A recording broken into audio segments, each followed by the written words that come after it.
Assalamualaikum warahmatullahi wabarakatuh. Selamat datang di Spooker ID. Di sini gue bakal berbagi hal-hal yang berbau horor dan misteri, termasuk cerita-cerita yang gue dapet dari beberapa sumber. Dan khusus cerita pertama, gue pengen lo dengerin pelan-pelan, karena ini adalah awal mula kenapa hidup gue nggak pernah benar-benar sendirian. Jujur ya, sebenarnya gue agak ragu awalnya buat ceritain ini semua, karena ya ini soal privasi keluarga besar sih. Cuman belakangan banyak hal-hal aneh yang kejadian, dan semuanya itu ternyata nyambung ke satu sosok yang udah ada di keluarga gue dari tahun 30-an. Kalian pernah dengar istilah hodam warisan tentunya kan? Nah, ini cerita tentang hodam yang diwariskan dari eyang gua, dan sosoknya itu macan, namanya Halimun. Jadi adanya hodam ini tuh bukan karena diminta, bukan karena memang pengennya eyang gua gitu, cuma adanya dia tuh hadir karena sebuah perjalanan yang datang dengan sendirinya selama yang gua pesantren. Oke, jadi gini guys ceritanya. Dulu sekitar tahun 30-an, yang masih muda waktu itu, dikirim jauh-jauh dari Garut. Yang gua kan tinggal di Garut ya, ke Madura buat pesantren. Dan yang berangkat waktu itu pakai tabungan dari orang tuanya.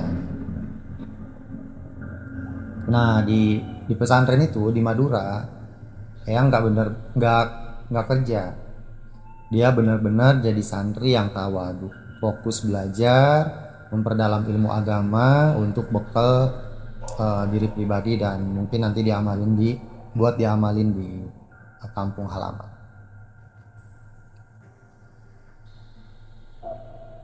Singkat cerita, masa belajarnya Eyang tuh udah beres. Jadi udah beres pesantren. Nah, Pak Kiai bilang kalau Eyang disuruh pulang dan ngamalin ilmunya di kampung halamannya.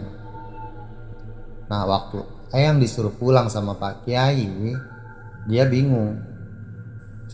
Ya, karena dia bingung pulangnya kayak gimana gitu. Kalau misalkan jalan kaki kan, lu bayangin aja dari Madura ke Garut tuh bisa berapa lama gitu kan. Jadi, dan dia juga nggak punya bekal. Waktu itu juga rumah tuh nggak sebanyak kayak sekarang gitu kan. Jadi dia takut mungkin di jalannya kayak kenapa-napa gitu kan. Jadi curhatlah ke Kiai kalau dia bingung buat pulangnya kayak gimana. Nah, disinilah bagian perjalanan mistisnya dimulai. Jadi bukannya dikasih uang sama Pak Kiai, atau mungkin dikasih kendaraan atau ditumpangin gitu kan sama Pak Kiai, yang ini malah disuruh untuk puasa selama 40 hari. Katanya puasa ini yang nanti akan jadi bekal buat pulang. Akhirnya yang gua nurut, dia puasalah 40 hari.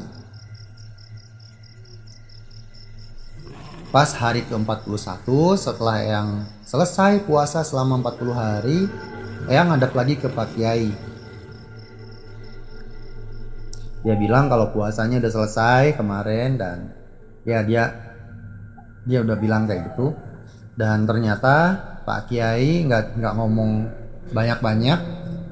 Pak Kiai cuma bilang ya sudah, Eyang disuruh beresin barang-barang dan suruh keluar dari pesantren, karena nanti di depan gerbang pesantren itu akan ada yang jemput Eyang. Akan ada yang jemput Eyang. Jadi Eyang tuh udah ditungguin gitu di depan gerbang pesantren. Ya dengan kebingungan itu Eyang tetap ngelakuin apa yang disaranin sama Pak Kiai. Dia beres-beres dan pamitan untuk pulang. Begitu Eyang nyampe di gerbang pesantren, tiba-tiba suasananya berubah guys. Jadi Eyang ngerasa kalau hawanya tuh agak sedikit berat dan kabut itu tiba-tiba turun. Dan ya ngedadak sepi, sunyi gitu guys, kayak ini di mana gitu. Bukan kayak ngerasa bukan di gerbang pesantren. Terus kata Eyang nih tiba-tiba ada sosok yang muncul pelan-pelan di balik kabut yang tebal. Sesosok macan yang gedenya itu nggak kayak macan seperti biasanya, dan dia ngeluarin aura yang benar-benar berat lah gitu guys. Cuman ya anehnya Eyang tuh nggak ngerasa takut sama sekali, malah kayak dia bisa koneksi batin sama makhluk tersebut. Jadi makhluk itu tuh kayak ngomong gitu lewat pikirannya Eyang kalau dia adalah sosok yang akan nganterin Eyang buat pulang dari Madura ke Garut.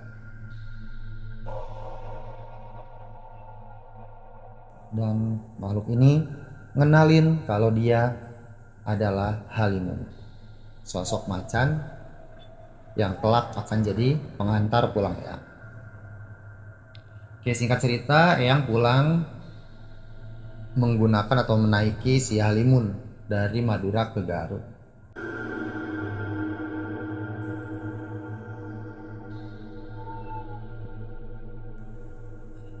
Nah, di sini bagian yang paling gua kagumi dari Eyang gua, guys. Jadi, setelah sampai di Garut, di depan rumahnya Eyang ini nggak mau manfaatin si Halimun. Jadi dia ini kan santri ya, ngerti sama agama. Jadi paham kalau misalkan berurusan atau memanfaatkan hal-hal gaib, ya misalkan di sini jatuhnya si Halimun, itu jatuhnya nanti akan jadi musyrik ya guys, nggak baik kan. Jadi yang ini akhirnya nyuruh si Halimun balik lagi ke pesantren, atau intinya nyuruh dia pulang entah kemana gitu ke alamnya gitu kan, karena yang nggak mau berurusan lagi sama si Halimun. Jadi Eyang udah nganggep kalau tugasnya si Halimun ini selesai.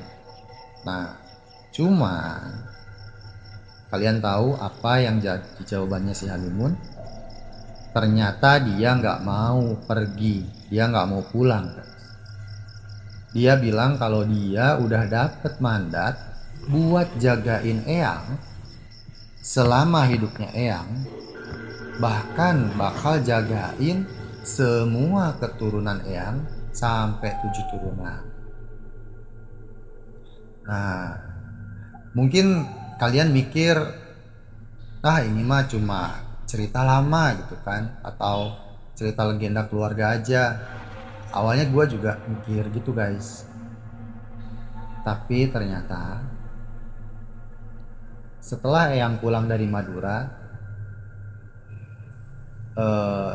eksistensi atau keberadaan si Halimun ini nggak berhenti di Eyang doang. Halimun bener-bener nepatin janjinya buat jagain keturunan Eyang. Jadi somehow dia apa namanya nunjukin kalau dia tuh bener-bener ada gitu guys ke anak keturunannya Eyang. Dan cara dia nunjukin itu beda-beda. Ada dengan cara, kalau mungkin kalau kayak suara, penampakan tuh udah lazim lah ya. Tapi ini dia kayak ngasih sesuatu, atau ada momen dimana si Halimun itu muncul di saat keluarganya Eyang lagi dalam bahaya. Gue udah kumpulin cerita-cerita dari paman, bibi, termasuk kakek waktu masih hidup. cerita-cerita soal gimana si Halimun ini ada ngejaga keluarganya Eyang. Dan jujur beberapa bagian itu bikin gua merinding sih guys. Jadi untuk video berikutnya gue bakal bedah satu-satu pengalaman para orang tua gue, para leluhur gue, bagaimana mereka berinteraksi dengan si Halimun, sosok penjaga yang udah ada dari tahun 30-an ngejaga keturunan yang gue. Oke guys, thanks banget buat semua yang dengerin cerita ini sampai akhir. Jangan lupa subscribe dan juga like videonya. Dan buat teman-teman yang mungkin punya pengalaman pribadinya bersama hal-hal mistis dan goib, boleh di-share ke email gua di spooker.id@gmail.com. Nanti gua bakal buka satu-satu dan gua bawain cerita teman-teman di video-video gua selanjutnya. Segitu dulu, thank you buat semuanya. Assalamualaikum warahmatullahi wabarakatuh.